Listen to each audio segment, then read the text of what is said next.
Welcome to reality. You're now on the Code of Mind channel.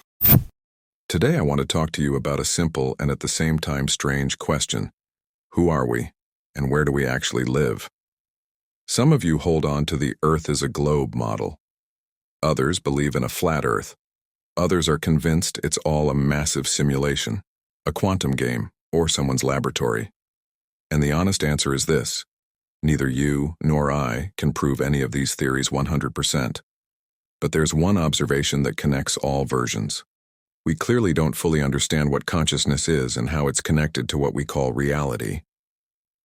Today I want to tell you two real stories about real people you can easily Google. They lived through what's called a threshold state, a moment beyond ordinary perception. Some will call it a near-death experience. Others will call it contact with a higher intelligence. And at the end we'll think together, if even 10% of this is true, what does it mean for us right now? The first story is Howard Storm. His name is easy to find in books and interviews. For years he openly talked about what happened to him. He was an artist and a professor by profession, a tough materialist and agnostic, someone who laughed at mysticism and religion. Then one day during a trip, he suffered a sudden and severe medical crisis. He was rushed to a hospital. His condition was critical, and at some point, according to Storm himself, he felt himself leave his body. He describes it like this: his body is lying on the gurney, doctors rushing around, and yet he is standing nearby, still thinking, seeing, and feeling. Then comes the classic transition. He describes darkness, strange beings that led him deeper into it, and a moment when he literally screamed into the void, begging to be saved. After that, he says, the space tore open with light, and beings appeared, beings he later called beings of light. The religious vocabulary here isn't the most important part. What matters is what he says they showed him. He tells that in front of his consciousness it was as if a vast panorama of Earth unfolded, not like a globe, but like a living system. And he was told, your world is a kindergarten.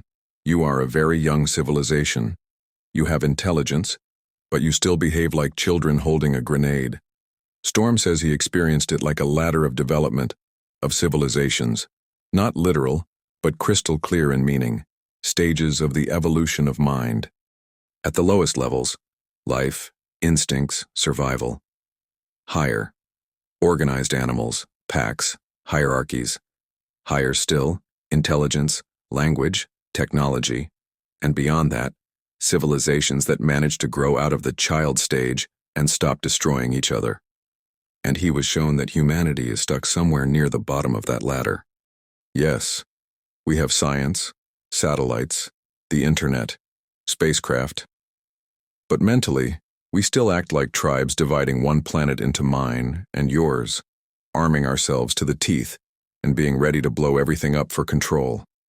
He says the beings of light pointed it out sharply, without hatred but without softness. You are spending enormous resources on weapons capable of wiping out life on your planet. And at the same time, you already have enough knowledge and technology to build orbital stations, cure most deadly diseases, and care for your world instead of burning it. He claims he was shown possible futures. In one timeline, humanity stays obsessed with war and fear and slowly destroys its ecosystem. In another timeline, humanity shifts its focus from competition to cooperation, from greed to responsibility, from me to what we build together. The most unsettling thing for him was that no higher power was going to punish us or save us. He says he was told, this is your game. We will not take away your free will. You will decide whether you remain on this level or rise higher. After that, he returned. He woke up in the hospital as a different person. Later, he wrote books, told his story publicly, and urged people to abandon hatred and division because we are behaving like savages while holding the technologies of gods. Believe him or not, that's your choice. But he is a real person and his name and story are available publicly. The second story is the story of Mellon Thomas Benedict. His name is also easy to Google. In the early 1980s, he was on the edge of life and death. His condition was so severe that doctors could no longer help. He was under observation, and one day, according to official records, his heart stopped. There were no signs of life for more than an hour. And this is where what he later called a journey beyond anything I could have ever imagined begins.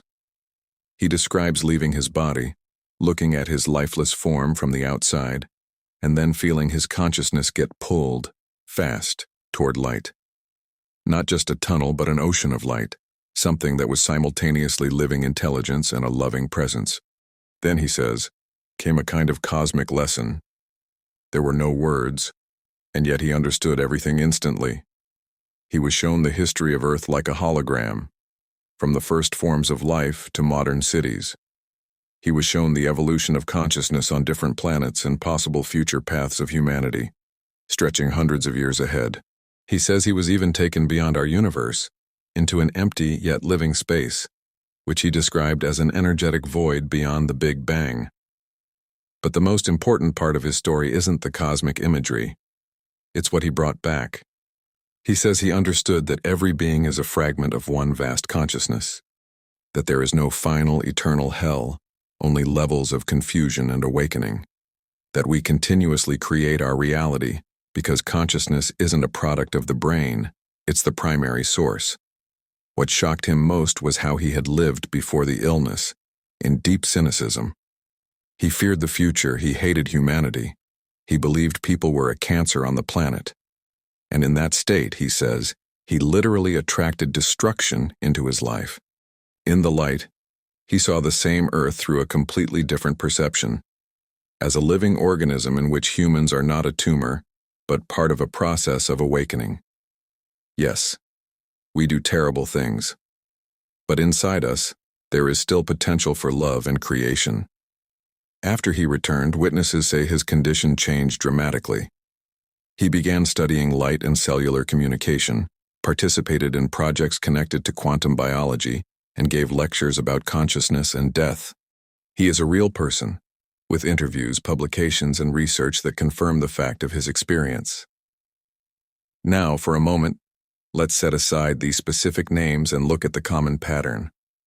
Two different people, different times, different countries, different pasts and worldviews. And yet they bring back messages that sound strangely similar. Humanity is a very young civilization. We are not the center of the universe, and not the peak of evolution. We are the beginning of the path. Our main enemies are not demons and not reptilians. They are our own programs: fear, greed, the hunger for control, hatred, war, and destruction. Not the planet's karma, but the consequence of a level of consciousness. We simply haven't matured as a species yet. Consciousness comes first. The reality you live in is not only external events, but also how you look at them, what meaning you assign, what decisions you make from that state. And the most painful point for many people, no one up there promises to come down and clean everything up for us. In all of these stories, the same message appears: we gave you freedom. If you want, build a world. If you want, play hell. But the responsibility for the choice is on you. From the perspective of quantum physics, this doesn't sound so fantastical either. The observer affects the system. Attention changes the behavior of particles, and therefore the entire picture of the world built from them. In human language, it means this: your inner script draws to you the branches of events that match it. Your personal wars strengthen the collective field of war. Your personal awakening strengthens the field of awakening. We don't know whether we live inside a giant quantum computer, inside an experiment of a more advanced civilization, or inside infinite consciousness playing with itself. But these stories point to one thing clearly: we are not just tiny cogs in someone else's machine. We are part of consciousness testing its own limits. So here's the question: on which step of that symbolic ladder are you living right now? Personally? Not humanity, not your country. You. Do you live from fear or from curiosity? Do you automatically fight the world, or are you learning to negotiate with it? Do you spend your energy proving that everything is broken, or searching for exits and trying new branches of reality. If even a part of what these people said is true, then everything we experience here is a training ground for consciousness. A hard childhood, toxic relationships, falls, losses. It's not punishment, and it's not karma that hates you. These are levels of the game where you're offered a choice: stay in the role of the victim of the script, or use the script as a push to remember who you really are. Think about that today. Watch how you look at the world, and what changes when, even for one day, you stop fighting yourself and fighting reality. Thank you for your attention and for your awareness. I wish you all the best. Stay with me on the channel. Subscribe. See you in the next video. Bye.